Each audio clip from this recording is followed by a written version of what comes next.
Hey, it's Kaero. Welcome back to the channel. It's Thanksgiving. Happy Thanksgiving if you celebrate. If you didn't celebrate or you're not in the United States of America, I hope you had a great day. Anyways, you don't really need an excuse to just feast out. You know what I'm saying? So I hope you had a great day regardless. Today we are in Mythic in Standard Best of 1. I noticed a trend. So I looked at the meta and I said there's mono red that's really good. There's mono white soldiers that's really good. There's Azorius soldiers that's very good.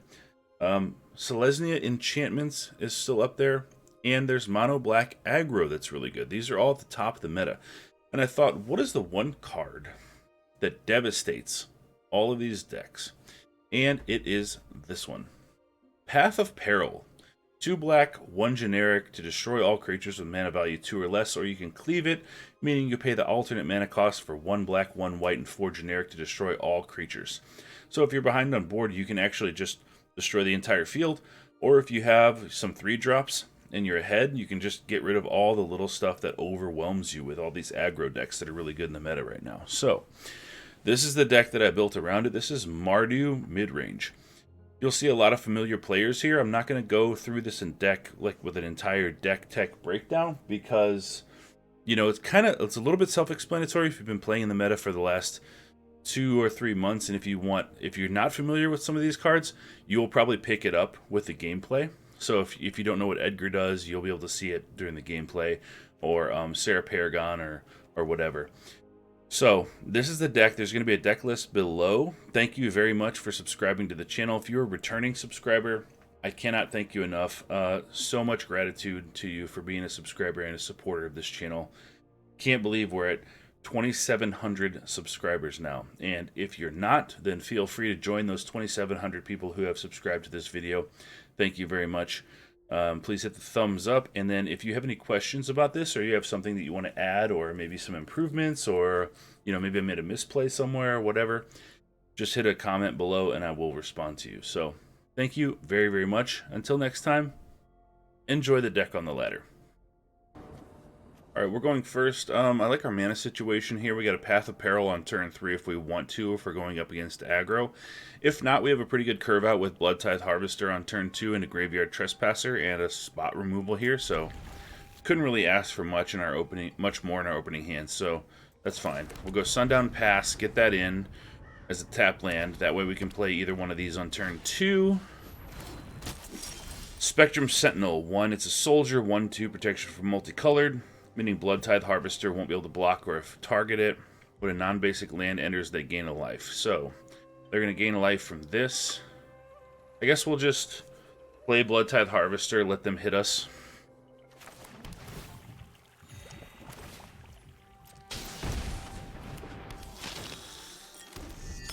There's going to be something else that they play that we can target with this, so I'd rather get this out first. Target this, use this Bloodtithe Harvester to remove their other thing that they play, and then Path of Peril later. Okay. No attacks. But it has protection for multicolored, meaning that we can't block it. Interesting.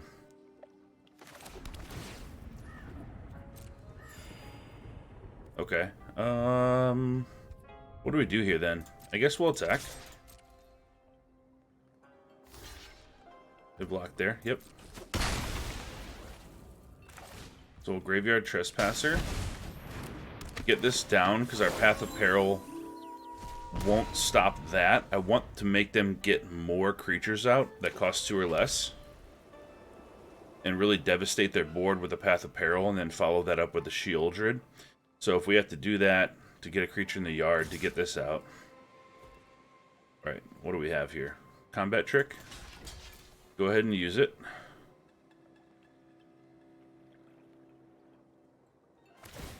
Even better that it targets it. That's great. So they have to discard a card. They discard a Cathar Commando.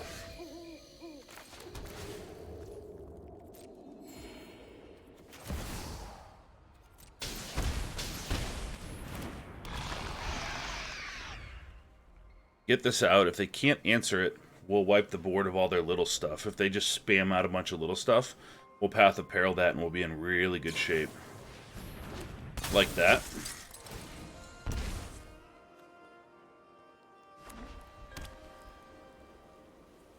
This costs 2, this costs 2, this costs 1.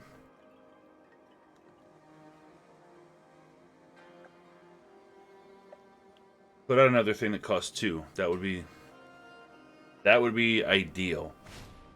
1 is fine. I thought that Sheoldred might make them spam a bunch of stuff out.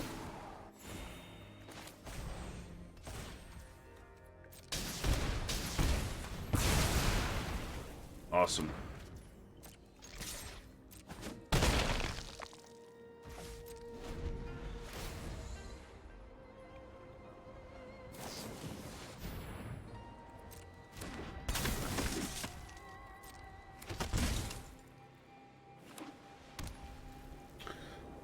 Alright, do we want to use this blood token to get rid of... We don't really need Destroy Evil. They don't have enchantments or anything with toughness 4 or greater, so let's filter this out.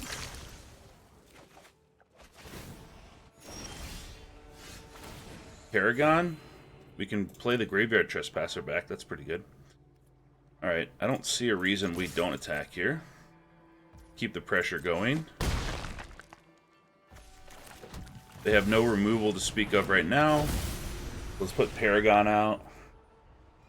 That's 3 damage in the air, meaning that's a 2-turn clock. Because they're going to go 2 damage here. They hit for Paragon, that's 3. And then they go down from 5 to 3, and then we hit again. Guardian of New Benalia. Alright. Let's attack. We have the life to support it.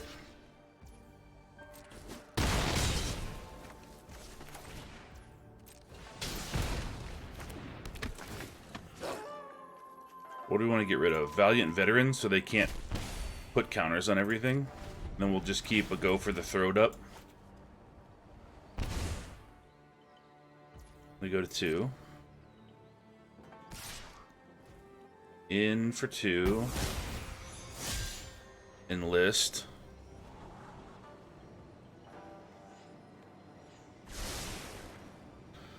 Alright, this game is over. Good game.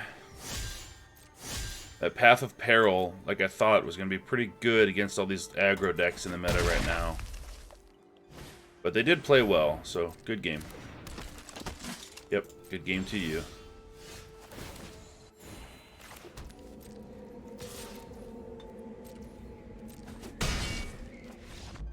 They played well with their deck. Good game. A lot of aggro in the meta right now. Path of Peril can really devastate. Alright, opponents going first. We have red and white mana. Lots of good black spells. Nah. Okay, this looks better. So, what are we going to put back? Probably Harvester. Take a more controlling approach to this game.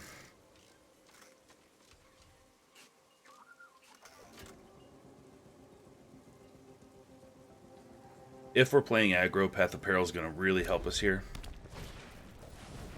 Yep. A lot of aggro in the format, baby.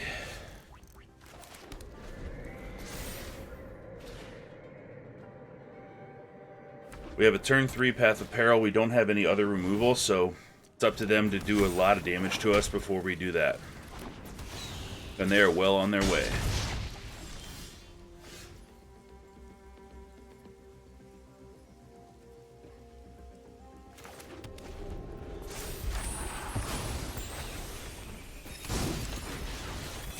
Will we be able to stabilize? I would actually prefer they put out another Swift Spear here. Just load out the entire board. Alright. We're at 6. They're going to be in top deck mode. We are going to take 1 damage from this.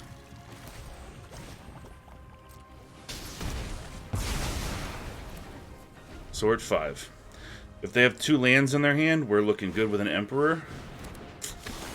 Not the greatest.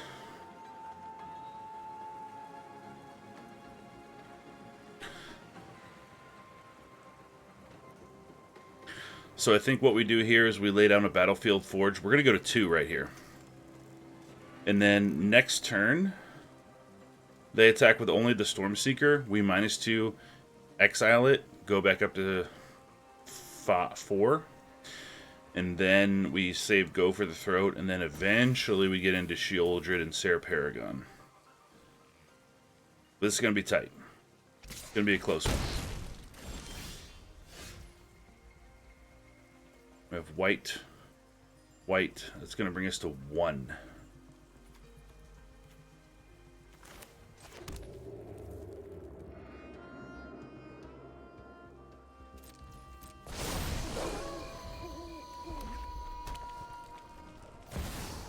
They have an adversary in their hand.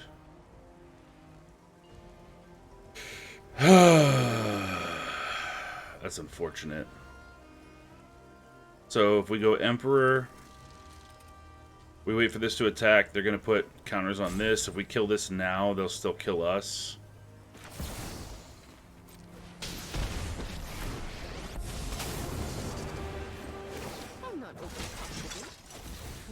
Good game. Very good game. Well played. So Path of Peril would have helped us if they didn't top deck a Bloodthirsty Adversary and have a Reckless Stormseeker. So that was very, very close. So if they didn't have those things, that perfect curve out, we would have been able to Wandering Emperor, exile a creature, go back up in life, Sheoldred, have a Go for the Throat out, kill whatever they play, Serra Paragon, start bringing things back, but is what it is. Good game. Alright, looks like we have all 3 colors of mana here, but we have 2 lands. So, opponent's going first. We'll keep this. Hopefully we'll draw a land. If not, we'll go Bloodtithe Harvester turn 2. There's a land. If we can get a Harvester into Fable, the Mirrorbreaker, a Trespasser, and then Edgar, we're going to be looking pretty good. I wonder, since this is Rakdos, I wonder if this is Rakdos Anvil. This could also be Grixis. There's a lot of Grixis decks going around right now, so we'll see. Knight of Dusk's Shadow. We can't gain life. It's a 2/2 menace. You can pump it +1/+1 for 2 mana. Alright.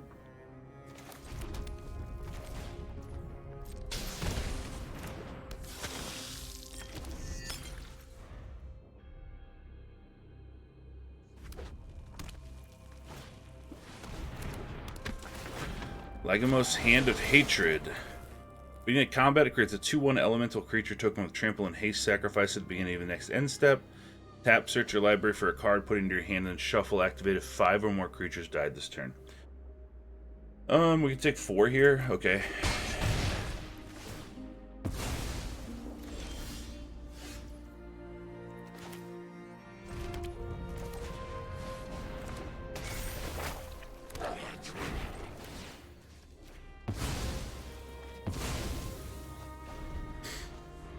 Let's get rid of that Knight, so that way we could cast our Graveyard Trespasser. Have something to exile.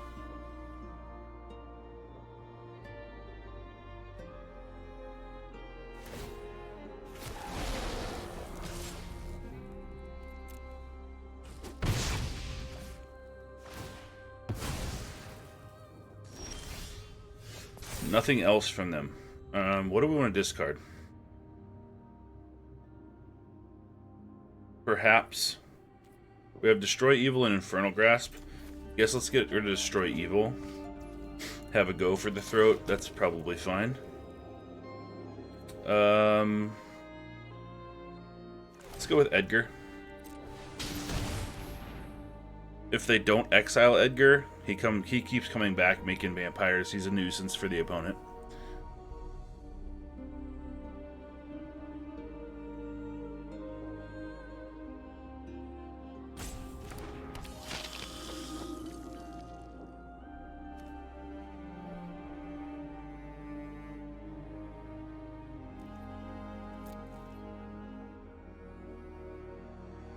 We're at 12 life, though, so we might have to start blocking one of these little Weatherlight completed. Interesting.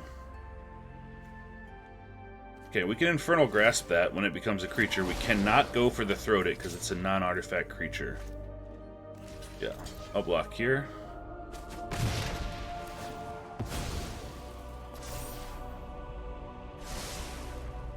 So that gets a Phyresis counter. They get to Scry.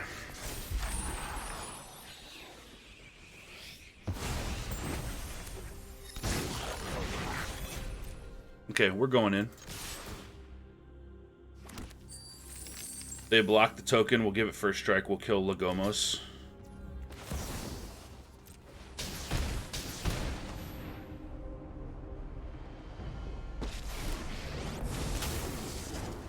That's a good way of killing Lagomos without using our removal. Okay.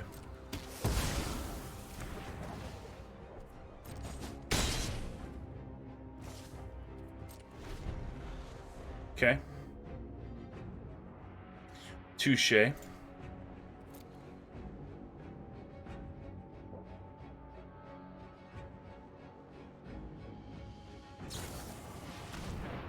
Two damage to each non-vampire creature. Create a blood token. That's a shaman. That's a shaman.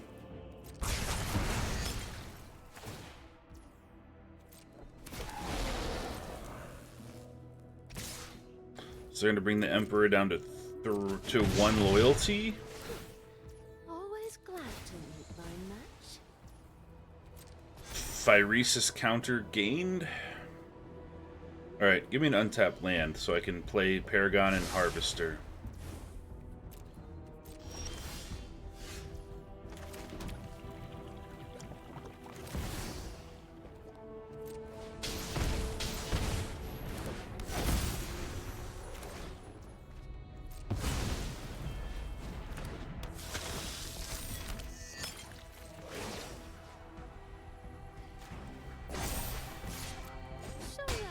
We greet our enemies.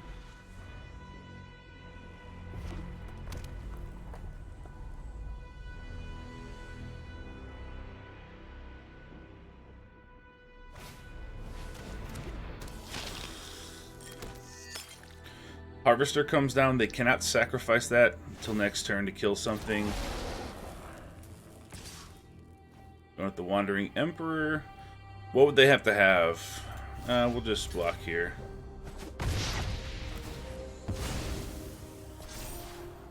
That Weatherlight's doing some stuff.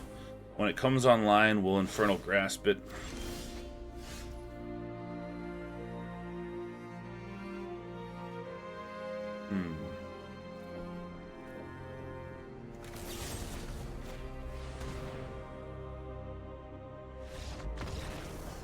Alright, got there.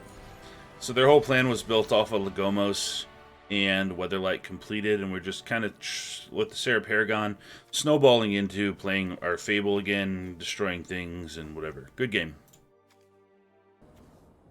Alright, opponent's going first. We got 2 Fables, which isn't like really a terrible thing, but it just is very situational. We do have good removal, though, here. Early, so if we're playing control, this is not a very good hand. If we're playing aggro, this is pretty good. So I'm gonna roll the dice. Gonna keep it.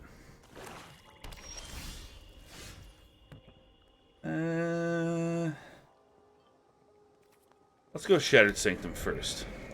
Let's limit the amount of pain lands that we have to use. Alright, Underdog. Alright. We may surge that, we may not.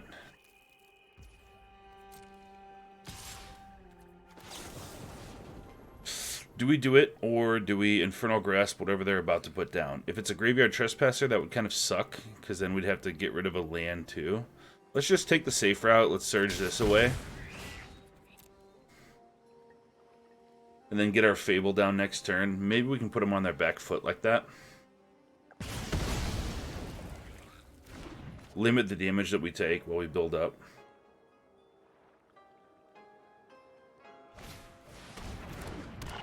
Gurgling Anointer, 3-drop, 1/3 flying. When you draw your second card each turn, put a counter on it. When it dies, return another target creature card with mana value 3 less than or equal to Gurgling Anointer's power from your graveyard to the battlefield. Okay.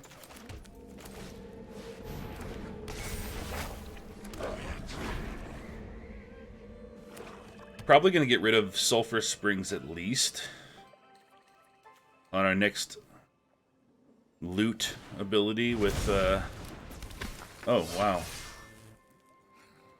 Alright. Why keep the Anointer back? To block the Shaman. Okay.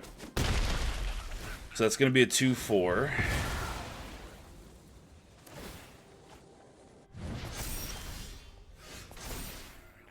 Alright, we're going to get rid of both these lands. Okay. If we attack, we lose this. It gets blocked. We get a treasure token. We play. We're up to 5 mana. We can play another Fable and Bloodtithe. Save our Infernal Grasp.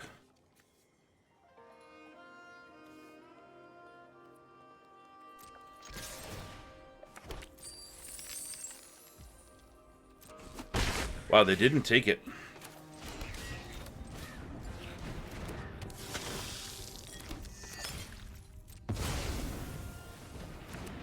Or, I'm sorry, they didn't block. They took it. Maybe they thought we had a combat trick or something. I thought they would for sure block there.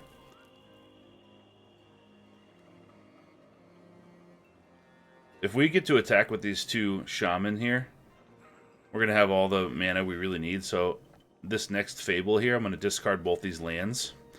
Hope to draw into some powerful stuff like an Emperor.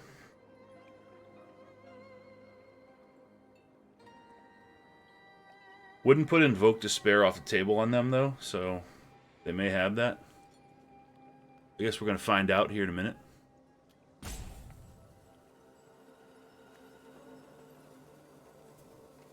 So the cool thing, if we can find a way to double the Bloodtithe Harvester and kill the Gurgling Anointer that way by -X/-X, it won't be able to return anything to the battlefield because its power will be 0. That's pretty cool.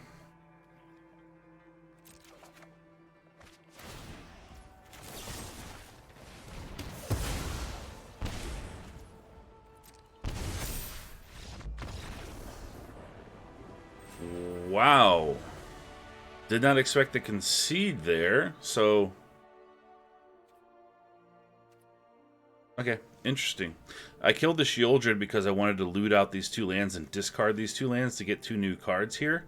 Probably should have killed the Sheoldred on upkeep, but I wanted to see what I could draw. But even so, I'm not sure. I guess they had a really, like, crappy hand. Because I don't know if we were totally out of that one, but good game. Didn't expect that.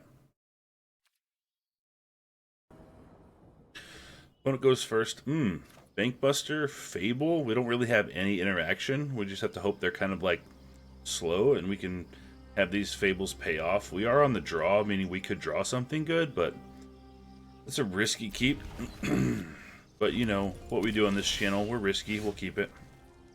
Let's go Sundown Pass as a tap land, and then have Sulphurous Springs or Caves of Koilos on turn 2 so we can have our Go for the Throat ready.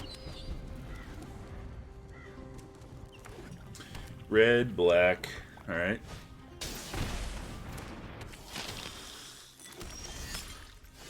Harvester, right? We go Bankbuster? We're gonna go for the throat. I guess we can take 3 damage. With the prospect of drawing into the long game.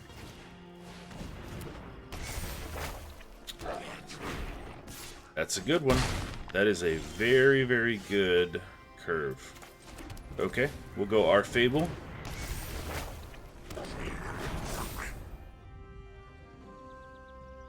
See what they discard here. This is actually very critical. See what they discard. They got rid of Riveteer's Requisitioner. Okay. Meaning that they are fully aware that they're not going to be able to, like, really aggro us down.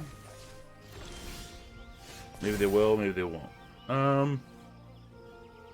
are we going to get rid of? Do we need another Fable? I don't think we have the luxury of doing another Fable, to be honest. I think we get rid of that, and maybe that's it. Voltage Surge. I like that. Alright, let's play another red. Let's go. Let's go black. White. White. Graveyard Trespasser. Riveteer's Requisitioner.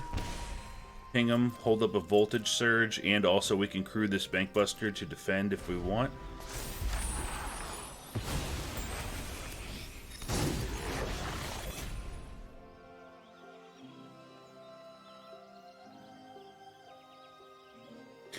That reflection of Kiki Jiki has Voltage Surge's name all over it. 5/6.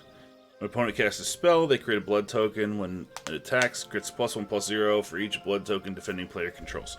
Alright, we have to go for the throat that, for sure.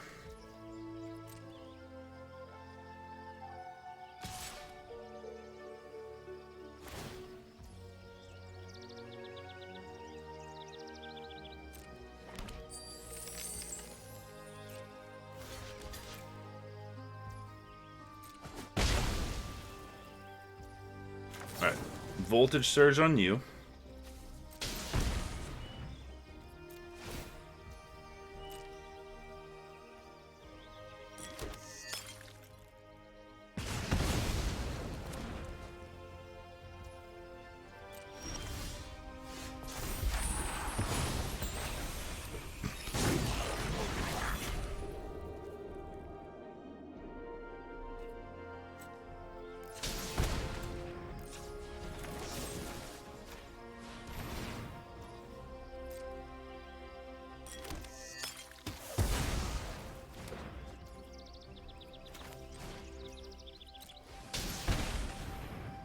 Get this down, so if they don't kill our reflection, we have a lot of targets. And if they don't play anything and we flip these to...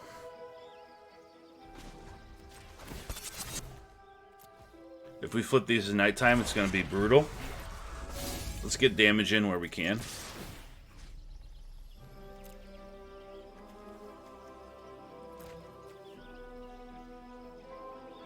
They block with their Bloodtithe Harvester here, that's even better.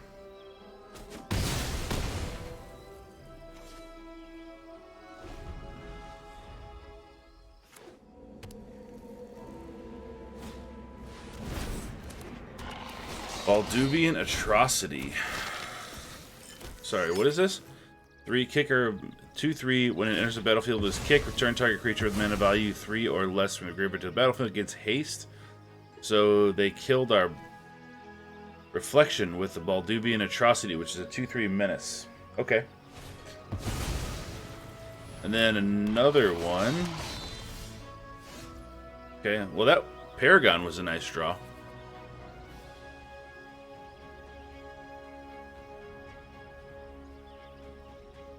See if we can draw land.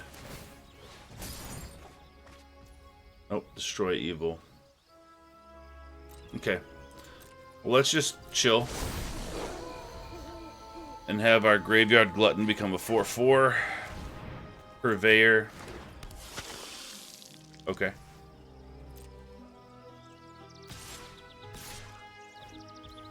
Gonna bring us to 6.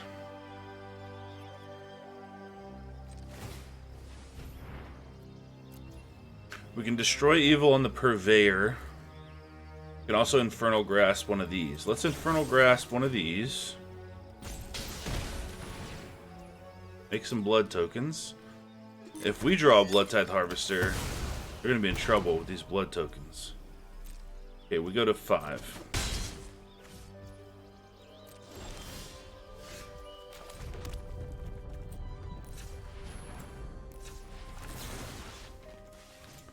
Destroy evil there.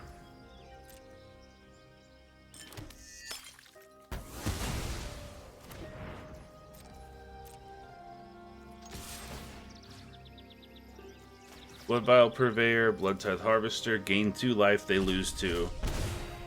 And then we're not going to play another thing this turn because we don't want our Graveyard Glutton to flip. We're just going to basically draw cards with Reckoner Bankbuster and then loot them out as necessary with these blood tokens. Discard that last card.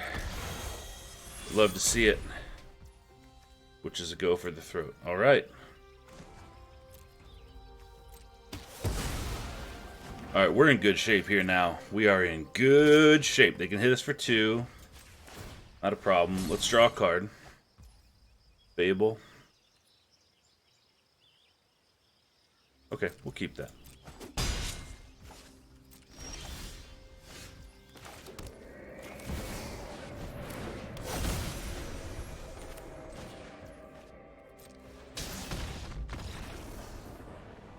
Yes. knew it. Whenever they targeted that Graveyard Trespasser and they discarded a card, we were in good shape. That's what's up. Mardu, baby. We're going first. Lands look good. Curve looks good. We're good. Alright. We got a Voltage Surge here. If they play anything crazy. Gnawing Vermin. Target player mills 2 cards. When it dies, target creature you don't control gets -1/-1 till end of turn. Alright, they're milling cards themselves. So I would think that there'd be green here. Black-green, because that's what they want to do. Let's save our Voltage Surge till we know what's going on.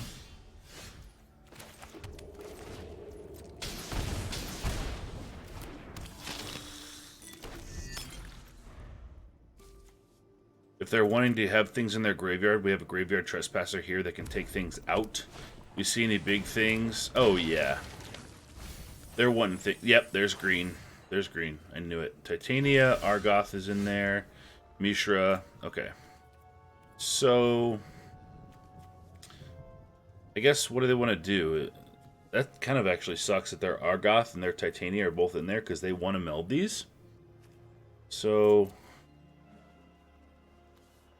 when this dies, exile it when you do turn target creature from your graveyard to your hand. Okay, so let's exile the creature from their graveyard. So they can't do that. Let's get rid of Titania.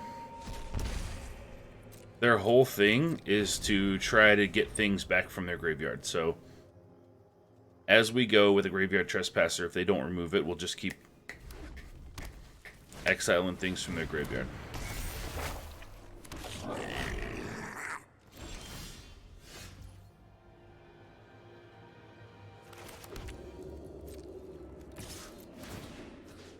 Let's get rid of Mishra. The double block will Voltage Surge something. Protect our Trespasser.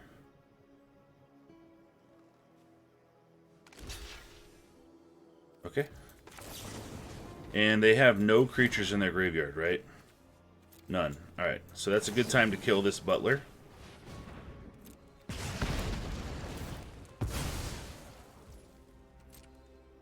And get rid of their token.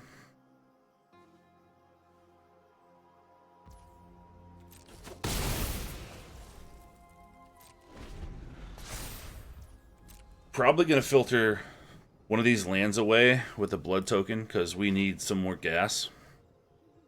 We can't just sit here with a Trespasser and a Harvester and just expect to keep winning.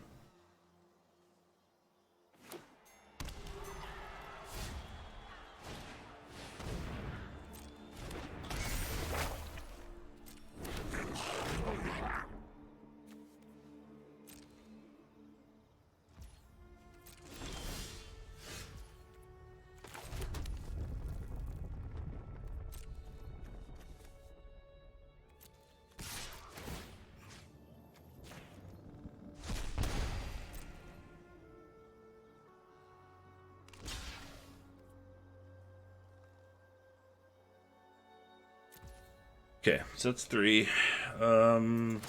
This is how we get around that.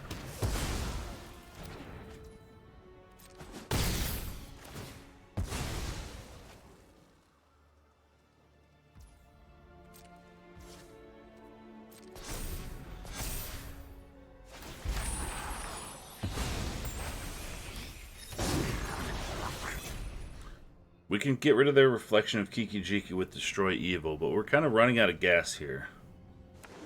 We are successfully messing with their graveyard. Now they have an Argoth, Sanctum of Nature. So if they have another green mana at some point, which right now they only have 1, they're able to make a 2/2 bear every turn at sorcery speed. 3 damage to each creature and each planeswalker. So they're wanting to kill their Reflection too. Alright, let's see what we can get from our blood token. A land. Alright, well in that case, let's even up the board. Get rid of their Fable. We're both in top deck mode.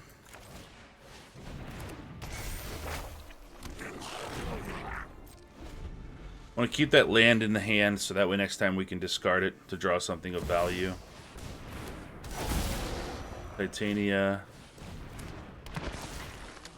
So let's look at this. It's a 3/4. Whenever one or more lands are put into your graveyard, gain 2 life at the beginning of your upkeep. If there are 4 more lands in your graveyard and you control Titania and Argoth, which they do, they can meld this into something crazy.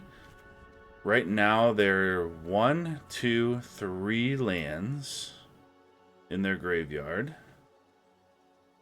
So we don't want to see that melded, but if they do meld it, we have a Destroy Evil. Power and toughness are equal to the lands you control. So we have a Destroy Evil that can kill that. So let's get rid of this land. Perfect. Okay.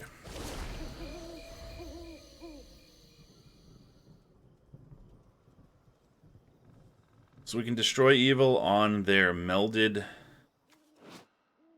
Titania Gaia Incarnate.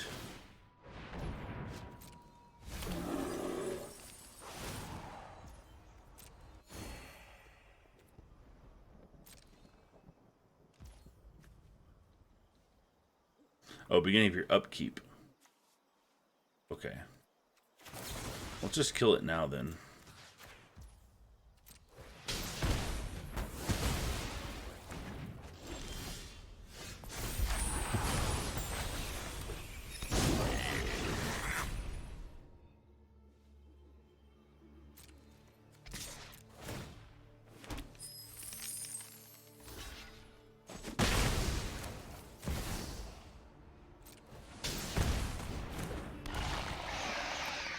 This at least makes their Phyrexian Dragon Engine, if they draw a bunch of cards off of it, makes them lose life. So,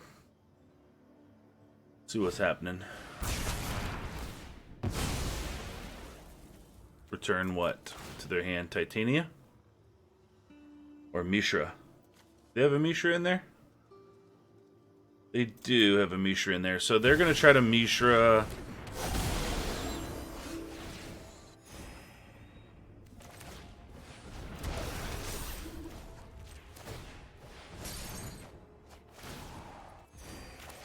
So many lands. Alright. Fine, we'll attack.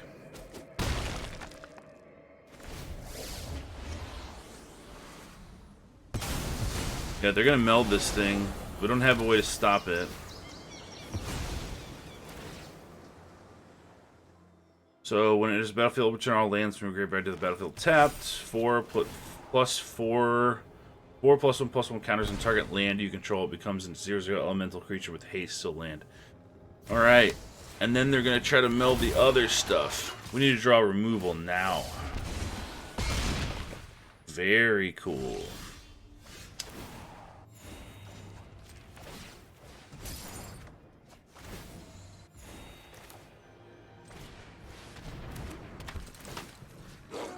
Phyrexian Dragon Engine we'll get rid of, so they can't meld Mishra, for God's sake.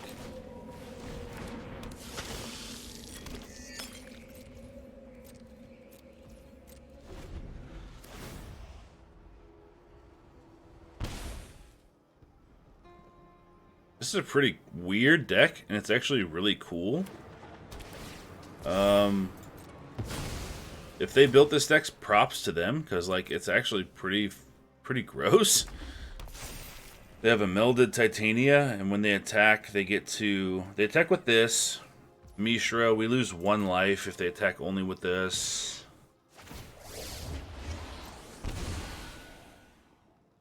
It has vigilance too. That sucks. I don't think I'm gonna block, because I don't want to kill the Sheoldred. I'm just gonna take it. Because we draw removal for Titania, we're looking good. And we have another draw from Bankbuster and a loot with a blood token. Alright. Dragon Engine means that they're going to meld Mishra next turn too. And they have another Phyrexian one here. Good lord. Alright. Draw. Well, we can kill all creatures. That's something that would stop what's happening. We need to draw into a Serra Paragon.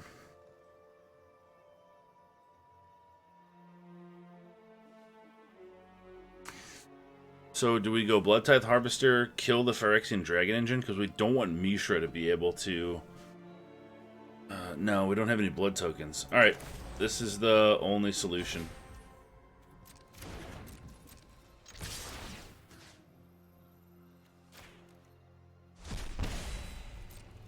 This is the only solution.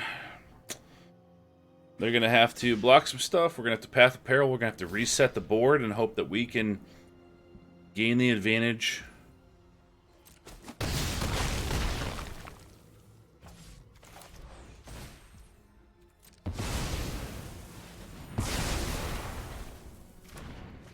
Clean reset. That Dragon Engine is going to draw them some cards. And their Argoth lands are going to make some bears, too. Yeah, that kind of sucks. I think we're in pretty rough shape here.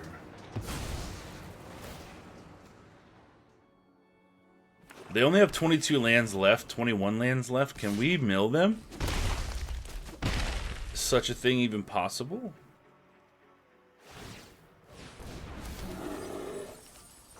They're milling themselves out. Paragon, that could help us.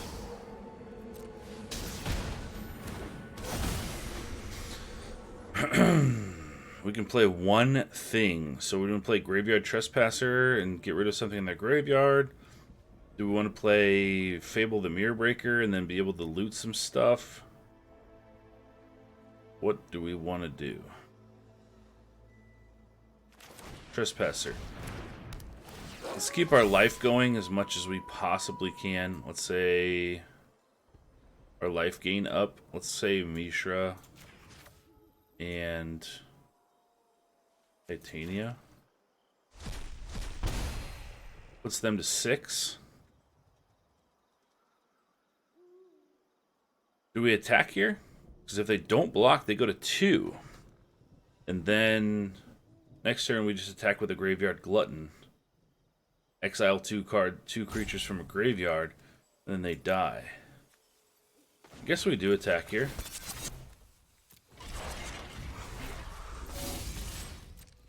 They have to block.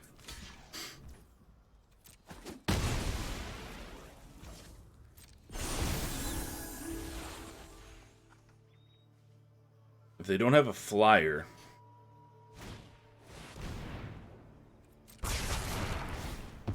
Alright, at least we gain some life off of it.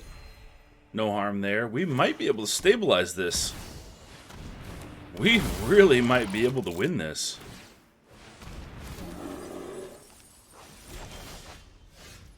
We drew an Infernal Grasp. First of all, let's go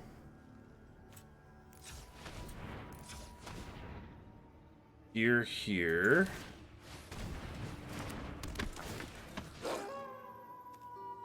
Let's get rid of a Titania.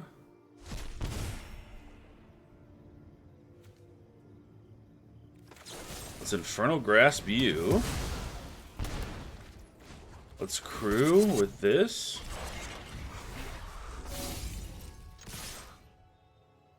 It's a good game. They're not dead yet. But we really might have gotten this. It depends on what they draw. They can make another bear or two. But they have to kill our flyer. Are we going to win this? We're going to win this. They can make another bear, mill themselves to 7.